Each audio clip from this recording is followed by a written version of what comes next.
नमस्कार दोस्तों। देश में कोरोना की रफ्तार तेजी से बढ़ती जा रही है। पिछले 24 घंटे में कोरोना के 62,000 से ज्यादा मामले सामने आए हैं, जो अब तक का देश में कोरोना मरीज मिलने का रिकॉर्ड है। लेकिन इन सब के बीच अच्छी खबर यह है कि इजराइल ने एक बार फिर से कोरोना की जादुई वैक्सीन बनाने का दावा किया है। इस वैक्सीन के ट्रायल जल्द ही शुरू होने वाले हैं। वहीं रूस की वैक्सीन को लेकर दावा किया जा रहा है कि 12 अगस्त तक वैक्सीन को लॉन्च कर दिया जाएगा। इसके साथ ही ऑक्सफोर्ड की वैक्सीन के भारत में होने वाले ट्रायल के लिए 17 मेडिकल संस्थानों का चयन कर लिया गया है। इन खबरों के साथ ही हम आप लोगों को कोरोना से जुड़े कुछ शोध के बारे में भी बताएंगे, जो आपके लिए जानना बेहद जरूरी है। तो शुरुआत करते हैं कोरोना से जुड़ी बड़ी और अच्छी खबर के साथ। कोरोना वैक्सीन को लेकर दो गुड न्यूज। दोस्तों, कोरोना वैक्सीन को लेकर दुनिया भर में अच्छी खबर का इंतजार किया जा रहा है और अब इजराइल और रूस दोनों ने ही कोरोना वैक्सीन को लेकर अच्छी खबर दी है। दरअसल इजराइल एक बार फिर से कोरोना की वैक्सीन बनाने का दावा कर रहा है। इजराइल का कहना है कि अभी उसे वैक्सीन के इंसानों पर परीक्षण के लिए सरकारी अनुमति लेनी होगी। इस वैक्सीन का जल्द परीक्षण शुरू कर दिया जाएगा। इजराइल के रक्षा और प्रधानमंत्री कार्यालय ने एक बयान जारी कर कहा कि एक बेहद शानदार वैक्सीन बन गई है और इसके इंसानों पर ट्रायल के लिए प्रक्रिया जारी है। वहीं समाचार एजेंसी ब्लूमबर्ग के मुताबिक रूस ने अपनी वैक्सीन के लॉन्च को लेकर सारी तैयारियां पूरी कर ली हैं।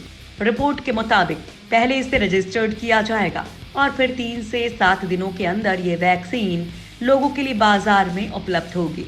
स्पुतनिक न्यूज ने रक्षा मंत्रालय के हवाले से कहा है कि इस टीके को लगाने के बाद नतीजे बहुत सकारात्मक आए हैं। गामेलिया इंस्टीट्यूट के वैज्ञानिकों का कहना है कि इस वैक्सीन को आम जनता के इस्तेमाल के लिए 10 अगस्त तक मंजूरी दिलवा देंगे। नई तकनीक से 20,000 सैंपल लेगी इजरायली टीम। दोस्तों, भारत और इजराइल मिलकर कोरोना टेस्ट के लिए नई तकनीक विकसित करने में लगे हुए हैं। इसी कड़ी में इजराइल ने रैपिड कोरोना वायरस टेस्ट की नई तकनीक विकसित करने में भारत के सहयोग को अद्भुत बताते हुए उसकी जमकर तारीफ की। साथ ही उम्मीद जताई कि दोनों देशों के इस संयुक्त प्रयास से विश्व को अगले कुछ महीनों में अच्छी खबर मिलेगी। सूत्रों का कहना है कि इस तकनीक के परीक्षण के लिए इजरायली टीम अगले कुछ दिन में 20,000 से ज्यादा भारतीय कोरोना मरीजों का सैंपल जुटाएगी। दरअसल इजरायली और भारतीय वैज्ञानिकों ने एक महत्वाकांक्षी परियोजना पर काम करते हुए रैपिड कोरोना टेस्ट की एक नई तकनीक इजाद की है, जो महज कुछ सेकंड के अंदर ही परिणाम बता देती है। देश के 17 संस्थानों में होगा कोविशील्ड का ट्रायल। दोस्तों, ऑक्सफोर्ड यूनिवर्सिटी और एस्ट्राजेनेका की वैक्सीन का ट्रायल दुनिया के कई देशों में चल रहा है। इस वैक्सीन का भारत में भी ट्रायल जल्द शुरू होने वाला है। दोस्तों, इस ट्रायल के लिए सीरम इंस्टीट्यूट ने 17 मेडिकल संस्थानों का चयन किया है, जहां करीब 1600 लोगों पर इस कोविशील्ड वैक्सीन का ट्रायल किया जाएगा।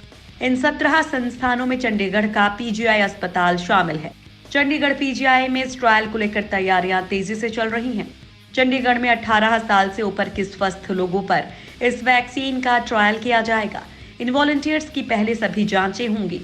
जांच में सब कुछ सही पाए जाने के बाद इनको इंजेक्शन लगाया जाएगा। फिर 28 दिन बाद दूसरी डोज दी जाएगी। इस दौरान देखा जाएगा कि शरीर में कितनी एंटीबॉडी बन रही है। अब नीम से ढूंढा जा रहा कोरोना का इलाज। दोस्तों, कोरोना के इलाज के लिए जब तक कोई वैक्सीन नहीं आ जाती है, तब तक वैज्ञानिक उन तरीकों को खोजने में लगे हैं जिससे कोरोना का इलाज किया जा सके। इसी कड़ी में अब कोरोना का इलाज नीम से ढूंढने की कवायद शुरू हो गई है।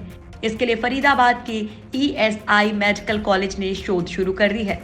शोध में मेडिकल कॉलेज के 250 कर्मचारियों को शामिल किया गया है, जिसमें डॉक्टर्स, नर्सेज और दूसरा स्टाफ शामिल है। ये शोध केंद्र सरकार के अखिल भारतीय आयुर्वेद संस्थान के सहयोग से किया जा रहा है।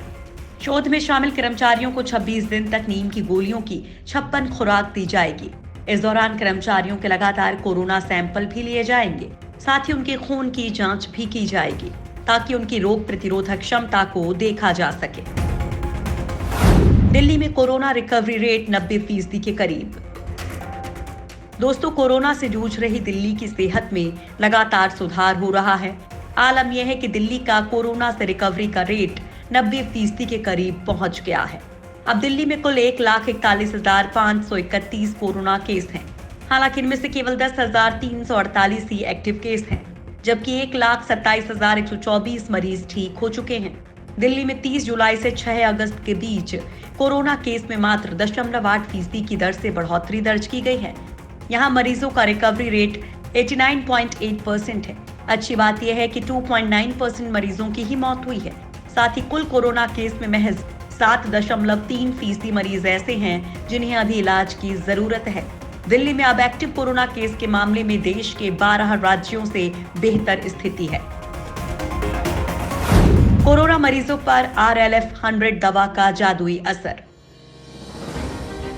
दोस्तों, कोरोना की वैक्सीन का पूरी दुनिया में ट्रायल चल रहा है, लेकिन जब तक वैक्सीन नहीं बनती है तब तक दवाओं के जरिए ही इसका इलाज किया जा रहा है।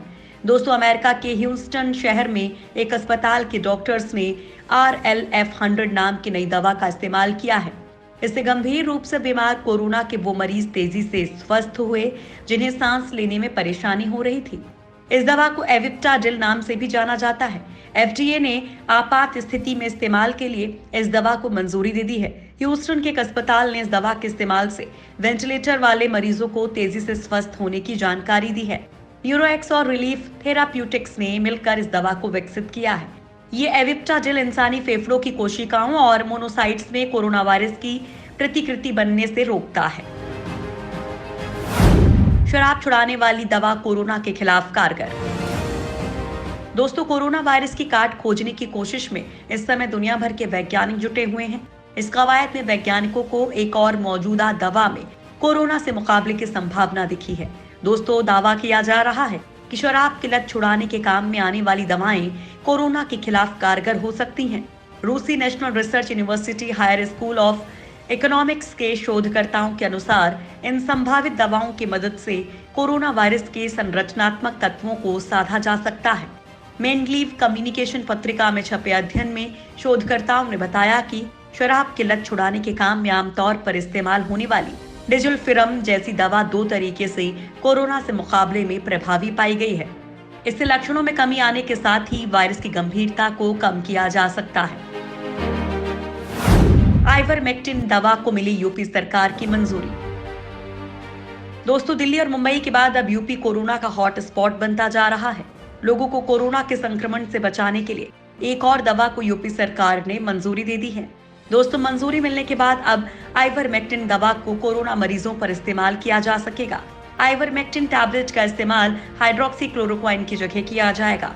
स्वास्थ्य विभाग कोरोना पॉजिटिव मरीजों के संपर्क में आए लोगों को संभावित संक्रमण से बचाने के लिए ये दवा देने का निर्देश दिया है। कोरोना संक्रमित के संपर्क में आए लोगों के साथ ही स्वास्थ्य कर्मियों को भी ये दवा दी जाएगी।